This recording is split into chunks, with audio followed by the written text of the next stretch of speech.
ಅಸ್ಸಲಾಮು ಅಲೈಕುಮ್ ಮತ್ತು ಎಲ್ಲರಿಗೂ ನಮಸ್ಕಾರಗಳು. ನಾನು ಅಲ್ಮಾಸ್.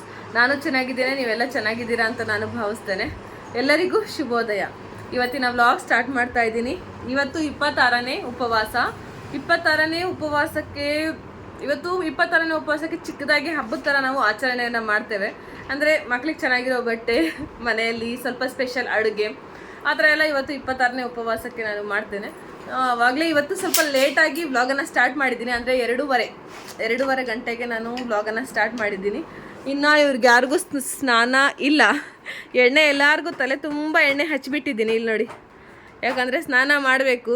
ಇವ್ರಿಗೂ ತಲೆ ತುಂಬ ಎಣ್ಣೆ ಹಚ್ಚಿದ್ದೀನಿ. ಇವರು ಬಂದು ಕೂತ್ಕೊಂಡಿದ್ದಾರೆ ಕೆಲಸದಿಂದ ಜಸ್ಟ್ ಇವಾಗ.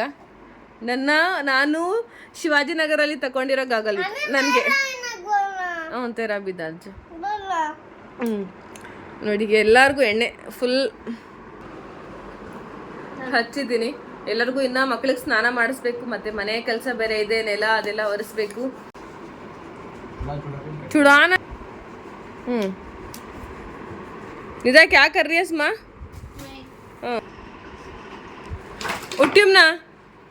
ಉಟ್ಟು ಪಾನಿ.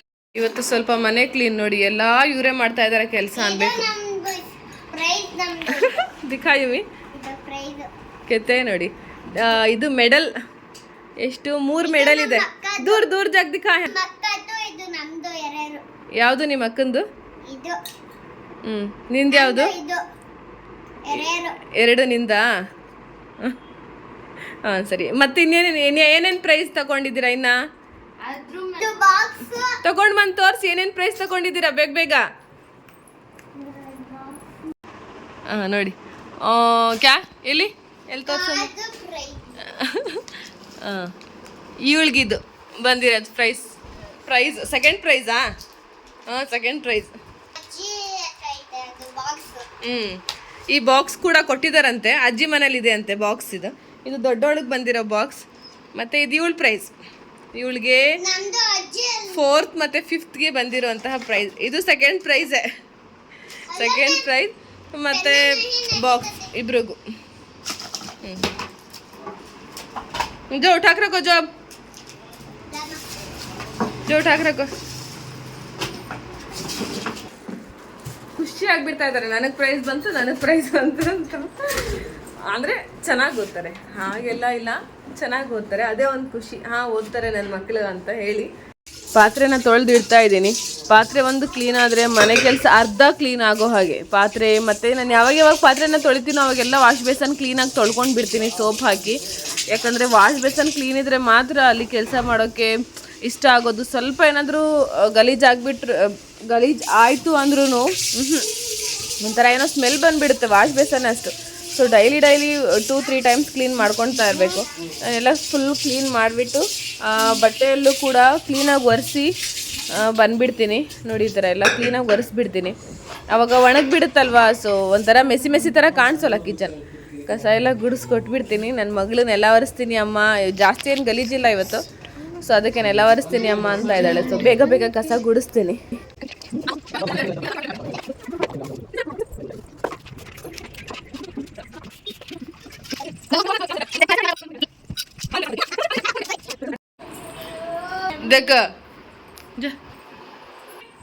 ನೋಡಿ ಹೆಂಗೆ ರೆಡಿ ಆಗಿದ್ದಾರೆ. ಜಲ್ದಿ ಫಿರ್.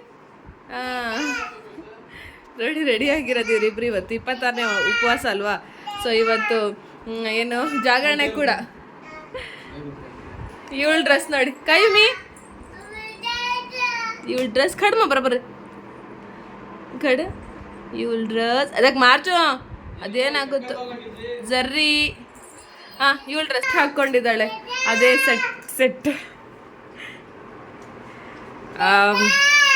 ನೆಕ್ಲೆಸ್ ಸೆಟ್ ಮತ್ತು ಓಲೆ. ಇವಳ ಡ್ರೆಸ್ ಇದು ಥೇರಿಮ್ನಿ ಖಡ್. ಇದು ಇವಳ ಡ್ರೆಸ್ ಚೆನ್ನಾಗಿದೆಯಾ? ಈ ಥರ ಇದೆ. ಮುಂಡಿ ಬರಬರ. ಇವರಿಬ್ರಂತೆ ನೋಡಿ. ಇವರೇನೋ ಮಾಡ್ತಾ ಇದ್ದಾನೆ. ಪಾಪುಗೆ ತುಂಬ ಹೊಟ್ಟೆ ಹಸು ಆಗಿಬಿಟ್ಟಿದೆ, ಸೊ ಅದಕ್ಕೆ ಹಾಲು ಬಿಸಿ ಮಾಡ್ತಾ ಇದ್ದಾರೆ. ಅಳ್ತಾ ಇದ್ದಾನೆ ಬೇಗ ಅಂತ. ಜಮಾ ಬಾಟ್ಕ ಉಠಾಲೆ ಮೋಜ ಹಂಚ್ ಬರ್ರಿ ಬೇಗ ಅಂತ ಹೇಳ್ತಾ ಇದ್ದೀನಿ. ಉಠಾಲೆ दो दो घर को दो जा जा एक घर को दो बाट को हाँ दे जा तू पकड़ ले मोने दे चे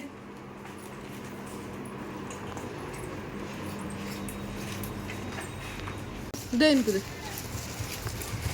ಲಕ್ಷ್ಮಮ್ಮ ಅವ್ರು ಬಂದಿದ್ದಾರೆ ಸೀರೆ ಕೊಡ್ತಾ ಇದ್ದೀನಿ ಕಣ್ಣಲ್ಲಿ ಸಿಗೆಕಾಯಿ ಬಿದ್ದುಬಿಟ್ಟಿದೆ ಒಂಥರ ಉರಿ ತುಂಬ ನಾನು ಕೂಡ ಫ್ರೆಶ್ ಆದೆ ಸೊ ಮಕ್ಕಳು ಕೂಡ ರೆಡಿ ಆಗಿದ್ದಾರೆ ನೋಡಿದ್ರಲ್ಲ ಎಷ್ಟು ಚೆನ್ನಾಗಿದೆ ಚೆನ್ನಾಗಿ ಕಾಣಿಸ್ತಾ ಇದ್ದಾರಲ್ವಾ ನನಗೂ ಈ ಕಲರ್ ಇಷ್ಟ ಆಯಿತು ಸೊ ಇವತ್ತು ನಾನು ಹೊಸ ಬಟ್ಟೆ ಹಾಕ್ಕೊಂಡಿದ್ದೀನಿ ಅಂದರೆ ಹೊಲಿಸಿ ತುಂಬ ಸ್ಟಿಚ್ ಮಾಡಿಸಿ ತುಂಬ ದಿನ ಆಗಿತ್ತು ಸೊ ಇವಾಗ ಅದರ ಟೈಮ್ ಬಂದಿದೆ ಹಾಕೊಳ್ಳೋದು ಕಣ್ಣಲ್ಲಿ ಸಿಗೆಕಾಯಿ ಬಿದ್ದುಬಿಟ್ಟು ಉರಿತಾ ಇದೆ ಒಂಥರ ನೆವೆ ಲಕ್ಷ್ಮಮ್ಮ ಅವ್ರು ಬಂದಿದ್ದಾರೆ ಅವ್ರಿಗೆ ಸೀರೆ ಕೊಡೋಕೆನೆ ಆಗ್ತಾ ಇಲ್ಲ ಅಷ್ಟು ಕಣ್ಣಲ್ಲಿ ನೆವೆ ಇವ್ರದ್ದು ಬೇರೆ ಆಟ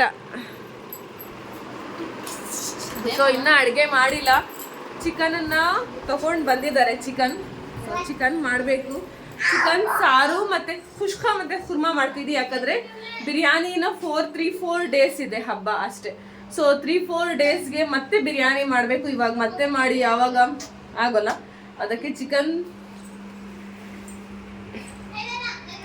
ತಗೊಂಡು ಬಂದು ಇಟ್ಟಿದ್ದಾರೆ ಸೊ ಚಿಕನ್ ಸಾರು ಮತ್ತೆ ಕುಷ್ಕ ಕುರ್ಮಾನ ಮಾಡ್ತೀನಿ ಸಿಹಿ ಮಾಡಬೇಕೋ ಬೇಡವೋ ಸ್ವೀಟ್ ಯೋಚನೆ ಮಾಡ್ತಾ ಇದ್ದೀನಿ ಮಾಡಬೇಕೋ ಬೇಡವೋ ಗೊತ್ತಾಗ್ತಾ ಇಲ್ಲ ನೋಡೋಣ ಫಸ್ಟ್ ಇದು ಮಾಡಿಬಿಡ್ತೀನಿ ಆಮೇಲೆ ನೋಡೋಣ ನನ್ನ ಡ್ರೆಸ್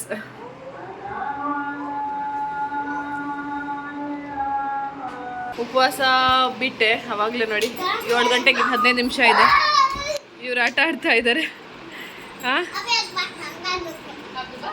ಇವ್ರಿಗೆ ಆಟ ಇವ್ರಿಗೆ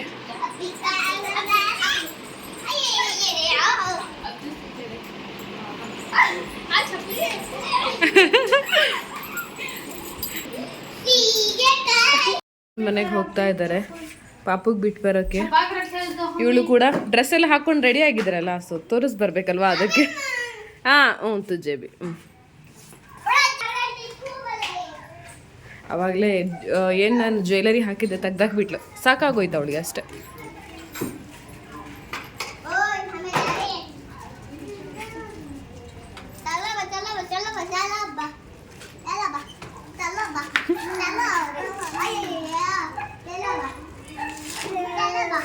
ಹೋಗ್ತದೆ ನಿಮ್ಗೆ ಖುಷಿಯಾಗಿಡಿದೆ ಬಾಯ್ ಹಮ್ದಾನ್ ಅಲ್ಲಾ ಹಾಫೀಸ್ ಟಾಟಾ ಬಾಯ್ ಬಾಯ್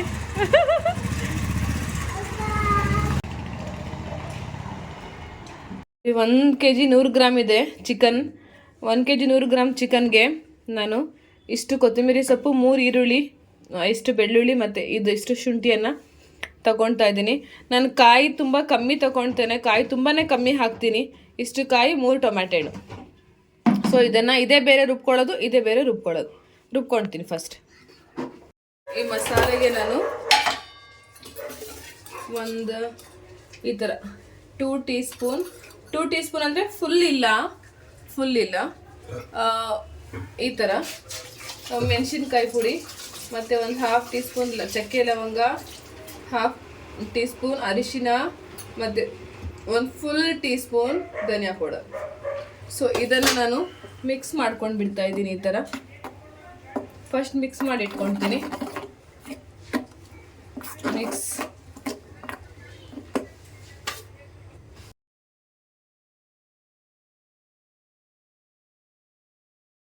ಈಗ ಇದಕ್ಕೆ ಆಯಿಲನ್ನು ಹಾಕ್ತಾ ಇದ್ದೀನಿ ಆಯಿಲ್ ಬಂದು 1 kg ಫಾರಮ್ ಕೋಳಿ ಇದೆ ಅಂದರೆ ಚಿಕನ್ ಇದೆ ಅದು ಸ್ವಲ್ಪ ಚರ್ಬಿ ಈ ಥರ ಇದೆ ಸೊ ಅದಕ್ಕೆ ಸ್ವಲ್ಪ ಆಯಿಲ್ ನಾನು ಕಮ್ಮಿ ಹಾಕ್ತಾ ಇದ್ದೀನಿ 75-100 ಗ್ರಾಮ್ ಒಳಗಡೆ ಆಯಿಲನ್ನು ಹಾಕ್ತಾ ಇದ್ದೀನಿ ಆಯಿಲ್ ಆದಮೇಲೆ ಸ್ವಲ್ಪ ಈರುಳ್ಳಿ ಬಿಸಿ ಆಗಿದೆಯೋ ಇಲ್ವೋ ಅಂತ ನೋಡೋಕ್ಕೆ ಹಾಕಿದೆ ಇನ್ನು ಎಣ್ಣೆ ಬಿಸಿ ಆಗಿಲ್ಲ ಸ್ವಲ್ಪ ಇದು ಬ್ರೌನ್ ಆಗಲಿ ನೋಡಿ ಬಿಸಿ ಆಗಿದೆ ಇದಕ್ಕೆ ಅದೇ ನಾನು ಮಸಾಲೆನ ಎಲ್ಲ ಕಲಿಸ್ಕೊಂಡು ಇಟ್ಕೊಂಡಿದ್ದೆ ಇದನ್ನು ನಾನು ಹಾಕ್ತಾ ಇದ್ದೀನಿ ನೋಡಿ ಈ ಥರ ಇದನ್ನು ಇದು ಫುಲ್ ಹಾಕಿಬಿಡ್ತೇನೆ ಇದು ಹಾಕಿದ್ಮೇಲೆ ಸ್ವಲ್ಪ ಇದು ಯಾಕೆ ಮಿಗಿಸ್ಕೊಂಡಿದ್ದೀನಿ ಅಂದರೆ ಅದರ ಒಳಗಡೆ ಮೊಟ್ಟೆ ಇರುತ್ತಲ್ಲ ಕೋಳಿಯ ಒಳಗಡೆ ಅದನ್ನು ಫ್ರೈ ಮಾಡೋಕ್ಕೆ ಅದನ್ನು ಮಿಗಿಸ್ಕೊಂಡಿದ್ದೀನಿ ಅಷ್ಟೇ ಇದು ಒಂದು 2-3 ನಿಮಿಷ ಈ ಥರನೇ ಫ್ರೈ ಮಾಡಬೇಕು ಮಸಾಲೆಯನ್ನು ಸ್ವಲ್ಪ ಈ ನೀರು ಬಿಟ್ಕೊಳ್ಳುವವರೆಗೂ ಫ್ರೈ ಮಾಡಬೇಕು ಆಗ ಚಿಕನ್ ಸಾರು ಟೇಸ್ಟ್ ಬರುತ್ತೆ ಈ ಹಸಿ ವಾಸನೆ ಸ್ವಲ್ಪ ಸ್ಮೆಲ್ ಹೋಗೋವರೆಗೂ ಸ್ವಲ್ಪ ಹುರ್ಕೊಳ್ಳೋಣ ಈ ಮಸಾಲೆ ಒಂದು 2-3 ನಿಮಿಷ ಹುರ್ಕೊಂಡ್ರೆ ಸಾಕು ನೋಡಿ ಮಸಾಲೆ ಫ್ರೈ ಆಗಿದೆ. ಈಗ ಇದಕ್ಕೆ ಚಿಕನನ್ನು ಹಾಕ್ತಾ ಇದ್ದೀನಿ. ಚಿಕನ್ ಎಲ್ಲ ಫುಲ್ 2-3 ಟೈಮ್ ನಾನು ನೀರಲ್ಲಿ ತೊಳ್ಕೊಂಡಿದ್ದೆ. ಈ ಚಿಕನ್ ತೊಳೆದು ನೀರು ಸ್ವಲ್ಪ ಬಸಿಯೋಕೆ ಇಟ್ಟಿದ್ದೆ. ಯಾವಾಗಲೂ ಇರಲಿ ಚಿಕನ್ ತೊಳೆದ್ಮೇಲೆ ಸ್ವಲ್ಪ ಹೊತ್ತು ನೀರು ಬಸಿಯೋಕ್ಕಿಡಿ. ಆವಾಗಲೇ ಚಿಕನಲ್ಲಿ ಸ್ಮೆಲ್ ಬರೋಲ್ಲ. ಯಾವುದೇ ಇರಲಿ, ಬಾಯ್ಲರ್ ಇರಲಿ ಅಥವಾ ಫಾರಮ್ ಇರಲಿ, ಯಾವುದೇ ಇರಲಿ. ಸೊ ಇದನ್ನು ನಾನು ಮಿಕ್ಸ್ ಮಾಡ್ತಾ ಇದ್ದೀನಿ ಈ ಥರ. ಇನ್ನು ನಾನು ಕಾಯಿ ಮತ್ತು ಟೊಮ್ಯಾಟೊ ಹಣ್ಣಿನ ಏನು ನಾನು ರುಬ್ಕೊಂಡಿದ್ದೆ ಅದನ್ನು ಪ್ಯೂರಿ ಅದು ಹಾಕಿಲ್ಲ. ಸೊ ಇದೇ ಗರಂ ಮಸಾಲೆ ಎಲ್ಲ ಹಾಕಿದ್ದು ಮಿಕ್ಸ್ ಮಾಡ್ತಾ ಇದ್ದೀನಿ. ಇದೇ ಥರ ಒಂದು 2-3 ನಿಮಿಷ ನೀವು ಕುಕ್ ಆಗಕ್ಕೆ ಈ ಏನಿದೆ ಈ ಚಿಕನ್ ಇದೆಲ್ಲ ಒಂಥರ ಮಸಾಲೆಯನ್ನು ಎಳ್ಕೊಳ್ಳುತ್ತೆ. ಒಂದು 2ರಿಂದ 5 ನಿಮಿಷ ಕುಕ್ ಆಗೋಕ್ಕೆ ಈ ಥರನೇ ಮುಚ್ಚಳ ಮುಚ್ಚಿ ಬಿಡಿ. ಮುಚ್ಚಳ ಮುಚ್ಚುತ್ತಾ ಇದ್ದೀನಿ. ಈಗ ಮುಚ್ಚಳವನ್ನು ನಾನು ತೆಗಿತಾ ಇದ್ದೀನಿ. ನೋಡಿ, ಒಂದು 5 ನಿಮಿಷ ಬಿಟ್ಟಿದ್ದೆ. ಸೊ ಇಷ್ಟು ಚೆನ್ನಾಗಿ ಕುಕ್ ಆಗಿದೆ. ಇದು ಮಸಾಲೆ ಕೂಡ ಚೆನ್ನಾಗಿ ಎಳ್ಕೊಳ್ಳುತ್ತೆ ಚಿಕನ್ ಪೀಸಸ್. ಇವಾಗ ಇದಕ್ಕೆ ಇದೇನು ನಾನು ಕಾಯಿ ಮತ್ತು ಟೊಮ್ಯಾಟೊ ಹಣ್ಣನ್ನು ರುಬ್ಕೊಂಡಿದ್ದೆ ಅದನ್ನು ಮಿಕ್ಸ್ ಮಾಡ್ತಾ ಇದ್ದೀನಿ, ಅಂದರೆ ಹಾಕ್ತಾ ಇದ್ದೀನಿ. ಇದು ಫುಲ್ ಹಾಕಿಬಿಡ್ತೀನಿ. ಇದಕ್ಕೆ ಇನ್ನೊಂದು ಸ್ವಲ್ಪ ನೀರನ್ನು ಹಾಕಿ ಕೂಡ ಹಾಕಬೇಕು. ಇದು ಫುಲ್ ಹಾಕಿಬಿಡ್ತೇನೆ ಫಸ್ಟ್ ಈ ಥರ. ಇದಕ್ಕೆ ನೀರನ್ನು ಹಾಕ್ತಾ ಇದ್ದೀನಿ. ಫಾರಮ್ ಕೋಳಿಗೆ ಯಾವಾಗಲೂ ಇರಲಿ ನೀರು ಸ್ವಲ್ಪ ಜಾಸ್ತಿ ಹಾಕಿ, ಜಾಸ್ತಿ ಅಂದರೆ ಫುಲ್ ಜಾಸ್ತಿ ಅಂತ ಅಲ್ಲ, ಸ್ವಲ್ಪ ಹಾಕಿ. ಯಾಕಂದರೆ ಫಾರಮ್ ಕುಕ್ ಆಗಬೇಕು. ಅದಕ್ಕೆ 8 ಮತ್ತು 10 ವಿಷಲ್ ಬರಬೇಕಲ್ವ. ನೀರಿಲ್ಲ ಅಂದರೆ ತಳ ಹಿಡಿದು ಬಿಡುತ್ತೆ. ನೋಡಿ, ಈ ಕನ್ಸಿಸ್ಟೆನ್ಸಿ ಇರಬೇಕು. ಈ ಥರ ತೆಳ್ಳಗಿರಬೇಕು ಸಾರು. ಕುಕ್ ಆದಮೇಲೆ ಇದು ಸರಿ ಆಗುತ್ತೆ. ಸೊ ಇದು ಕರೆಕ್ಟಾಗಿದೆ. ಈಗ ರುಚಿಗೆ ತಕ್ಕಷ್ಟು ಉಪ್ಪನ್ನು ಹಾಕ್ತಾ ಇದ್ದೀನಿ. ರುಚಿಗೆ ತಕ್ಕಷ್ಟು ಉಪ್ಪು. ಸೊ ಇಷ್ಟಾದಮೇಲೆ ಇದನ್ನು ಮಿಕ್ಸ್ ಮಾಡಿ ಒಂದು 8ರಿಂದ 10 ವಿಷಲನ್ನು ನೀವು ಕೊಡಿ. ಯಾಕಂದರೆ 8 ವಿಷಲ್ ಕೊಟ್ಟರೂ ನಡೆಯುತ್ತೆ. ಸ್ವಲ್ಪ ಇನ್ನೊಂದು ಸ್ವಲ್ಪ ನಮಗೆ ಚೆನ್ನಾಗಿ ಬೇಯಬೇಕಂದ್ರೆ 10 ವಿಷಲ್ ಆದರೂ ಕೊಡಲೇಬೇಕು. ನೋಡಿ, ಈ ಥರ ಮುಚ್ಚಳ ಮುಚ್ಚಿದೆ. ಯಾವಾಗಲೂ ಅಷ್ಟೇ 10 ವಿಷಲ್ ಬಂದಮೇಲೆ ಅಥವಾ 8 ವಿಷಲ್ ಬಂದಮೇಲೆ ನೀವು ಈ ಹೇರನ್ನು ಸೀಟಿ ಎತ್ತಿಬಿಡಬೇಡಿ, ಅಂದರೆ ಅದರಲ್ಲೇ ಬಿಡಿ. ಆವಾಗ ಚೆನ್ನಾಗಿ ಬೇಯುತ್ತೆ ಬೇಗ. ನಾನು ಕೋಳಿಯಲ್ಲಿ ಮೊಟ್ಟೆ ಎಲ್ಲ ಇರುತ್ತಲ್ಲ, ಮೊಟ್ಟೆ ಮತ್ತು ಇದೇನಂತಾರೆ ಇದಕ್ಕೆಲ್ಲ ಫ್ರೈ ಮಾಡೋದು ಯಾವ ಥರ ಅಂತ ತೋರಿಸ್ಕೊಡ್ತೀನಿ. ತುಂಬ ಟೇಸ್ಟ್ ಆಗಿರುತ್ತೆ. ಮೊಟ್ಟೆ ಮತ್ತು ಲಿವರ್ ಮೊಟ್ಟೆ ಫ್ರೈ ಮಾಡೋದು. ಸೊ ಇದಕ್ಕೆ ಸ್ವಲ್ಪ ಆಯಿಲ್ ಹಾಕಿ, ಜಾಸ್ತಿ ಬೇಡ, ಒಂದಿಷ್ಟು ಆಯಿಲನ್ನು ಹಾಕಿದ್ದೀನಿ. ಇಷ್ಟು ಸಾಕು ಆಯಿಲ್. ಇದು ಬಿಸಿ ಆಗಲಿ. ನೋಡಿ, ಇದಕ್ಕೆ ಸ್ವಲ್ಪನೇ ಈರುಳ್ಳಿ ಇಡಿಸೋದು. ಇಷ್ಟು ಈರುಳ್ಳಿ ಮತ್ತು ಟೊಮ್ಯಾಟೊ ಹಣ್ಣು ಮತ್ತು ಒಂದೇ ಒಂದು ಟೊಮ್ಯಾಟೊ ಹಣ್ಣು, ಒಂದು ಈರುಳ್ಳಿ. ಅದಾದಮೇಲೆ ನಾನೇನು ಮಸಾಲೆ ರುಬ್ಕೊಂಡಿದ್ದೆ ಅಲ್ವಾ ಚಿಕನ್ಗೆ, ಅದರಲ್ಲೇ ಸ್ವಲ್ಪ ಮಿಗಿಸ್ಕೊಂಡಿದ್ದೀನಿ. 1 ಟೀ ಸ್ಪೂನ್ ಅಷ್ಟು ಮಸಾಲೆಯನ್ನು ಮಿಗಿಸ್ಕೊಂಡಿದ್ದೀನಿ ಅಷ್ಟೆ. ಇದಕ್ಕೆ ಜಾಸ್ತಿ ಮಸಾಲೆ ಇಡಿಸಲ್ಲ. ತುಂಬ ಎಣ್ಣೆ ಬಿಸಿ ಆಗಿಬಿಟ್ಟಿದೆ. ಮಾತಾಡ್ತಾ ಎಣ್ಣೆ ಬಿಸಿ. ಇದು ಕೆಂಪಗಾಗಲಿ ಸ್ವಲ್ಪ ಈರುಳ್ಳಿ. ಈ ಥರ ನಾನೇನು ಇವಾಗ ತೋರಿಸ್ತಾ ಇದ್ದೀನಿ ಮೊಟ್ಟೆ ಅದೆಲ್ಲ ಫ್ರೈ ಮಾಡೋದು. ನಿಜವಾಗ್ಲೂ ಆ ಥರ ಮಾಡಿ ನೋಡಿ. ಮಸಾಲೆ ತುಂಬ ಕಮ್ಮಿ ಇಡ್ಸುತ್ತೆ, ಆದರೆ ಅಷ್ಟೇ ಚೆನ್ನಾಗಿ ಟೇಸ್ಟ್ ಆಗುತ್ತೆ. ಆ ಥರ ಮಾಡಿ ನೋಡಿ. ನೋಡಿ, ಈರುಳ್ಳಿ ಜಾಸ್ತಿ ಬ್ರೌನ್ ಕಲರ್ ಆಗೋಗಿದೆ. ಇದಕ್ಕೆ ಸ್ವಲ್ಪ ಮಸಾಲೆ ಇದನ್ನು ಹಾಕಿಬಿಟ್ಟು ಇದೆಲ್ಲ ಫುಲ್ ಇದಾದಮೇಲೆ ಟೊಮ್ಯಾಟೊ ಹಣ್ಣು ಹಾಕೋಣ. ಒಂದೇ ಒಂದು. ಇದನ್ನು ಕೂಡ ಸ್ವಲ್ಪ ಇದು ಸ್ಮೂತ್ ಆಗಲಿ. ಈ ಥರ ಪ್ರೆಸ್ ಮಾಡಿದ್ರೆ ಬೇಗ ಸ್ಮೂತ್ ಆಗುತ್ತೆ. ಇದು ಟಿಪ್ಸ್ ಇದು. ಪ್ರೆಸ್ ಮಾಡಿ ಸ್ವಲ್ಪ ಹೊತ್ತು ಬಿಡಿ, ಸ್ಮೂತ್ ಆಗಲಿ ಇದು. ನೋಡಿ, ಇದಕ್ಕೆ ಇದೇನು ನಾನು ತೊಳೆದು ಇಟ್ಕೊಂಡಿದ್ದೆ ಇದು ಹಾಕ್ತಾ ಇದ್ದೀನಿ. ಫಾರಂ ಕೋಳಿಯಲ್ಲಿ ಮಾತ್ರ, ಮತ್ತು ನಾಟಿ ಕೋಳಿಯಲ್ಲೂ ಇದು ಸಿಗುತ್ತೆ. ಇದಕ್ಕೆ ಸ್ವಲ್ಪ ನೀರು ಹಾಕಬೇಕು. ನೀರು ಹಾಕಿದ್ಮೇಲೆ ತುಂಬ ಕಮ್ಮಿ ಉಪ್ಪು ಹಾಕಿ. ಇಲ್ಲಿ ನೋಡಿ, ಇಷ್ಟು ಉಪ್ಪು. ಇದಕ್ಕೆ ಉಪ್ಪು ಜಾಸ್ತಿ ಇಡಿಸೋಲ್ಲ. ಇದಕ್ಕೆ ಇಷ್ಟೇ ಉಪ್ಪನ್ನು ಸುಮ್ಮನೆ ಹಾಕ್ತಾ ಇದ್ದೀನಿ. ಹಾಕಿ ಬೇಗ ತಿರುಗಿಸ್ಬೇಡಿ. ಚಮಚ, ಸ್ಪೂನ್ ಏನಂತೀರ, ಸುಮ್ಮನೆ ಈ ಥರ ಇದಿಷ್ಟಾದ್ಮೇಲೆ ನೋಡಿ, ಸ್ವಲ್ಪ ಅರಿಶಿನ ಮತ್ತು ಸ್ವಲ್ಪ ಮೆಣಸಿನ್ಕಾಯಿ ಪುಡಿ, ಒಂದು ಸ್ವಲ್ಪ ಧನಿಯಾ ಪೌಡರ್, ಇಷ್ಟೇ ನೋಡಿ, ಚಕ್ಕೆ ಲವಂಗ ಪೌಡರ್, ಇಷ್ಟೇ. ಒಂದು ಹಾಫ್ ಟೀ ಸ್ಪೂನ್ಗಿಂತ ಕಮ್ಮಿ. ಇದಾದ್ಮೇಲೆ ಈ ಥರ ಸಾಕು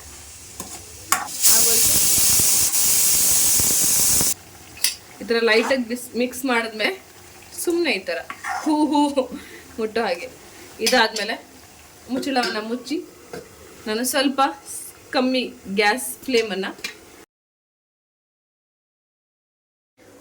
ಖುಷ್ಕಾ ಇವಾಗ ಇದೆಲ್ಲ ಆಗಿದೆ ಅಲ್ವಾ. ಸೊ ಕುರ್ಮಾ ರೆಡಿ ಆಗ್ತಾ ಇದೆ. ಮತ್ತು ಮೊಟ್ಟೆಯ ಏನಂತಾರೆ ಮೊಟ್ಟೆ ಫ್ರೈ ಕೂಡ ರೆಡಿ ಮಾಡ್ತಾ ಇದ್ದೀನಿ. ಈಗ ಖುಷ್ಕಾನ ಮಾಡಿಬಿಡ್ತೀನಿ, ಅಂದರೆ ಅನ್ನ ಒಗ್ಗರಣೆ, ಅದಕ್ಕೆ ಖುಷ್ಕಾ ಅಂತೀವಿ.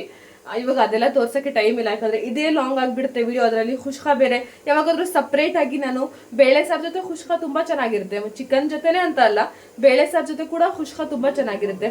ಆ ಟೈಮಲ್ಲಿ ನಾನು ತೋರಿಸ್ತೇನೆ. ಈಗ ಬೇಗ ಒಗ್ಗರಣೆ ಹಾಕ್ಬಿಡ್ತೀನಿ, ಟೈಮ್ ಬೇರೆ ಆಗ್ತಾ ಇದೆ, ಉಪವಾಸ ಇದ್ವಿ ಅಲ್ಲ, ಹೊಟ್ಟೆ ಹಸಿತಾ ಇದೆ. ಸೊ ಬೇಗ ಖುಷ್ಕಾ ಮಾಡಿಬಿಡ್ತೀನಿ. ಕುಕ್ ಆಗಿದೆ ಆಲ್ಮೋಸ್ಟ್. ಸಾರಿ ಕಾಣಿಸ್ತಾ ಇಲ್ಲ, ಕುಕ್ ಆಗಿದೆ. ಇದು ಸ್ವಲ್ಪ ಇನ್ನು ನೀರೆಲ್ಲ ಇದೆ ಅಲ್ವಾ, ಸೊ ಇದು ನೀರು ಡ್ರೈ ಆಗೋವರೆಗೂ ಸ್ವಲ್ಪ ನಾನು ಈ ಥರನೇ ಮುಚ್ಚೋಳ ಈ ಥರನೇ ನಾನು ಕುಕ್ ಮಾಡ್ಕೊಳ್ತೀನಿ. ಎಲ್ಲ ಡ್ರೈ ಆಗಿ ಚೆನ್ನಾಗಿ ಕುಕ್ ಆಗಿದೆ. ಈಗ ಫ್ಲೇಮನ್ನು ಆಫ್ ಮಾಡ್ತಾ ಇದ್ದೀನಿ, ಕುಕ್ ಆಗಿದೆ. ಬನ್ನಿ ತಿನ್ನೋಣ.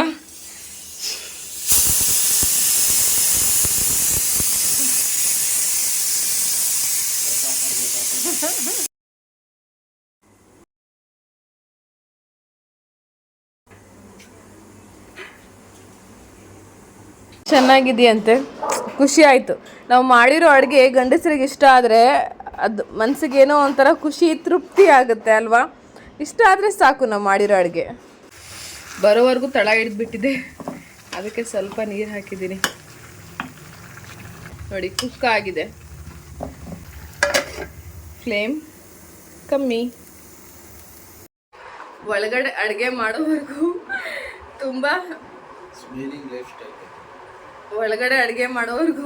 ತುಂಬಾ ಶೆಕೆ. ಈಗ ಬಿಸಿಲು ಇಲ್ಲಿ ಜಾಸ್ತಿ ಇದೆ ಅಲ್ವಾ, ಎಲ್ಲೂ ಅಷ್ಟೇ, ಇಲ್ಲೇ ಅಂತಲ್ಲ ಎಲ್ಲ ಕಡೆ ಬಿಸಿಲು ಜಾಸ್ತಿನೇ ಇರೋದು. ಒಳಗಡೆ ಹಬೆ ಜಾಸ್ತಿ. ಅಡುಗೆ ಮಾಡಿ ಯಾವಾಗ ಹೊರಗಡೆ ಓಡ್ ಬರ್ತೀನೋ ಅನ್ನೋ ಹಾಗೆ. ಇವ್ರದ್ದೇ ನೋಡಿ, ಇವ್ರದ್ದೇ ಬೆಸ್ಟ್, ಎಲ್ಲದಕ್ಕಿಂತ ಇವ್ರದ್ದೇ ಬೆಸ್ಟ್ ಅಲ್ವಾ. ತಿಂದರು ಆರಾಮಾಗಿ ಕೂತ್ಕೊಂಡು. ಇವಳು ಯಾಕೋ ಇವತ್ತು ಮಲಿಕೊಂಬಿಟ್ಟಿದ್ದಾಳೆ. ಅಮ್ಮ ಊಟ ಕೊಡು ಅಂದ್ಲು, ಕೊಡೋವರೆಗೂ ಸ್ವಲ್ಪ ಮಲಿಕೊಂಬಿಟ್ಟಿದ್ದಾಳೆ. ಹೊಟ್ಟೆ ತುಂಬ ಹಸಿತಾ ಇದೆ. ಸೊ ಬೇಗ ಊಟ ಮಾಡಬೇಕು. ಮಾಡಿ ಇವತ್ತು ಜಾಗರಣೆ ಇದೆ, ಇವತ್ತು ಅಮ್ಮನ ಮನೆಗೆ ಹೋಗಬೇಕು. ಇವತ್ತು ಹೋದರೆ ಮತ್ತೆ ಬೆಳಗಿನ ಜಾವನೇ ಬರೋದು. ನೋಡಿ ಕಳ್ಳರು ಅಡುಗೆ ಮಾಡಿರೋದು. ನಾನು ನಮ್ಮ ಮನೆ ಹತ್ರ ಒಬ್ರಿದ್ರು, ಅಂದರೆ ನಾವು ಫಸ್ಟ್ ಇರೋ ಮನೆ ಹತ್ರ ಒಬ್ಬರು, ಅವ್ರಿಗೆ ಮಾತಾಡ್ಸೋಕೆ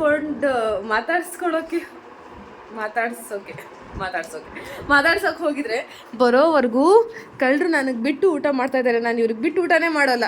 ಹಾಂ, ಅದು ಲೆಗ್ ಪೀಸ್, 2 ಲೆಗ್ ಪೀಸ್ ಇವ್ರಿಗೆ. ನಾನೇನು ತಿನ್ನೋದು? 2 ಲೆಗ್ ಪೀಸ್ ಇವ್ರಿಗೆ ಕೊಟ್ಬಿಟ್ಟು ನಾನೇನು ತಿನ್ನೋದು? ಹಾಂ ನೋಡಿ,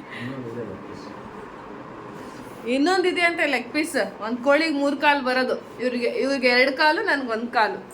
ಇನ್ನೊಂದಿದೆ ಅಂತೆ. ಸಾಂಬಾರ್ ಟೇಸ್ಟ್ ಆಗಿದೆ. ಸೊ ಖುಷ್ಕಾ ಪ್ಲೇಟಲ್ಲಿ ಹಾಕ್ಕೊಂಡಿದ್ದೀನಿ. ನಾನು ಒಳ್ಳೆ ಒಂದು ಪೀಸ್ ಹಾಕ್ಕೊಂಡು ಬರ್ದಾ? ಹಾಂ, ಇವರೇ ಹಾಕ್ಕೊಂಡು ತಿನ್ಬಿಟ್ರೆ. ಇದೆ ನೋಡಿ ಲೆಗ್ ಪೀಸ್. ಎಲ್ಲಿದೆ? ಹಾಂ, ಎಲ್ಲೂ ಇಲ್ಲ. ಎಲ್ಲಿರುತ್ತೆ ಹೋಗ್ಲಿ. ಒಂದು ಸ್ವಲ್ಪ ರೈಸ್ ನಮ್ಮ ತಾತನ ಕಾಲ್ ಅಂತ ಕೇಳ್ತಾ ಇದ್ದಾರೆ. ಹಾಂ, ಸ್ವಲ್ಪ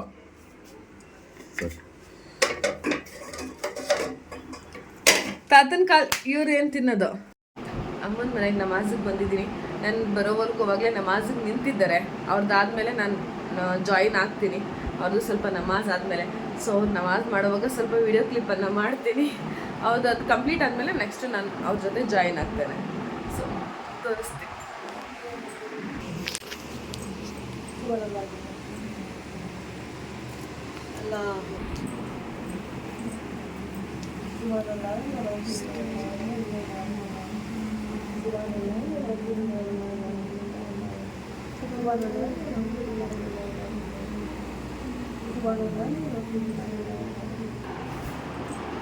ನೋಡಿ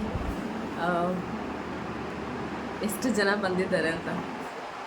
ತುಂಬ ಜಾಸ್ತಿ ಜನ ಬಂದಿದ್ದಾರೆ. ಅವ್ರದ್ದು ಮಕ್ಕಳು ಬೇರೆ ಇಲ್ಲಿ ಮಲಿಕೊಂಡಿದ್ದಾರೆ. ಅವ್ರ ನಮಾಜ್ ಆದಮೇಲೆ ನಾನು ಜಾಯಿನ್ ಆಗ್ತೀನಿ ಅವ್ರ ಜೊತೆ. ರಾತ್ರಿ 12 ಗಂಟೆ ನಮಾಜ್ ಆಗ್ತಾ ಅಂಗಡಿಗೆ ಹೋಗ್ತಾ ಇದ್ದೀವಿ. ಇವತ್ತಿನ ವಿಡಿಯೋ ಇಲ್ಲಿಗೆ ಮುಗಿಸ್ತಾ ಇದ್ದೀನಿ. ನನ್ನ ವ್ಲಾಗ್ ಇಷ್ಟ ಆಗಿದ್ರೆ ಲೈಕ್ ಮಾಡಿ, ಶೇರ್ ಮಾಡಿ ಮತ್ತು ಸಬ್ಸ್ಕ್ರೈಬ್ ಮಾಡೋದನ್ನು ಮರಿಬೇಡಿ. ದಿನ ಹೊಸ ವ್ಲಾಗನ್ನು ಹಾಕೋಕ್ಕೆ ಪ್ರಯತ್ನವನ್ನು ಪಡ್ತೇನೆ. ಎಲ್ಲರೂ ಚೆನ್ನಾಗಿರಿ ಅಂತ ದೇವರ ಹತ್ರ ಪ್ರಾರ್ಥನೆ ಮಾಡ್ತಾ ಇವತ್ತಿನ ವ್ಲಾಗನ್ನು ಮುಗಿಸ್ತಾ ಇದ್ದೀನಿ. ಸಿಗೋಣ ನಾಳೆ. ಬೆಳಿಗ್ಗೆ ವಿಡಿಯೋ ನೋಡ್ತಾ ಇದ್ರೆ ಶುಭ ದಿನ, ರಾತ್ರಿ ವಿಡಿಯೋ ನೋಡ್ತಾ ಇದ್ರೆ ಶುಭ ರಾತ್ರಿ. ಸಿಗೋಣ ನಾಳೆ.